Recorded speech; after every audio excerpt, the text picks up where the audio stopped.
যে বাংলাদেশ ফুটবল দলের যে গোলকিপার তার নিয়ে আমার যদি কিছু বলি, মিতুল মার্মা আসলে এ কোন ধরনের গোলকিপার আমার আসলে জানা নাই। বাংলাদেশ যে কালকে সিঙ্গাপুরের সাথে হংকং চায়নার সাথে যে ম্যাচটা খেলেছে, বাংলাদেশ টিম অনেক ভালো করেছে, কিন্তু সেই অনুযায়ী আমি মনে করি বাংলাদেশের ডিফেন্স এবং গোলকিপার, অনলি গোলকিপার সে কিন্তু মোটেও ভালো খেলে নাই।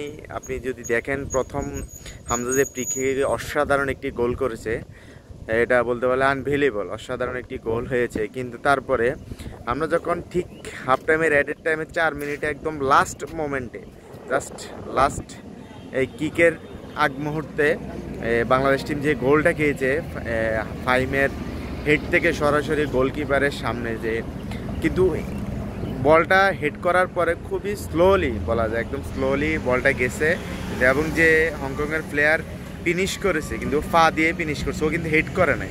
কিন্তু এখানে আমাদের যে গোলকিপার মিতুল মার্মা, সে চাইলে কিন্তু চার্জ করতে পারতো, সেই চাইলে সেই ফরওয়ার্ডকে চার্জ করতে পারতো, এবং বলটা যখন ফ্লাই করে আসতেছে সে চাইলে এখান থেকে ক্লিয়ার করতে হয়। কিন্তু দেখলাম তার ভূমিকায় নীরব নিস্তব্ধ সে দাঁড়িয়ে রয়েছে, কোনো চার্জই করে নেই। সে কিন্তু যদি একটু সামনে আগায় বলটা চার্জ করতে, প্লেয়ারকে চার্জ করতো অথবা বলটা ক্লিয়ার করার চেষ্টা করতো, তাহলে কিন্তু বাংলাদেশ ওই মুহূর্তে গোলটা খাইতে না হয়তো। কিন্তু আরও আপনি দেখছেন আরও একটা বক্সের বাইরে থেকে হংকং গোল করেছে, সেটাও বলা যায় একেবারে দুর্বল, আহামরি কোনো শট হয় না, দুর্বল শটে কিন্তু সেখানেও বাংলাদেশ গোল খেয়েছে। তো আমি মনে করি আরও দুই একটা খেলা দেখেছি বাংলাদেশ ফুটবলের, হামজা, ফাহিম, তাওহিরের, বাংলাদেশের হামজা এবং ফাহমিদুল, যারা আসছে বাইরে থেকে, বিদেশি নাগরিক বাংলাদেশের নাগরিকত্ব নিয়ে বাংলাদেশের বংশোদ্ভূত, তারা খেলেছে। তারপর থেকে বাংলাদেশের ফুটবলের খবর সবাই কম বেশি রাখে, এবং এখান থেকে আমরা দেখলাম যে বাংলাদেশের ফুটবল সেই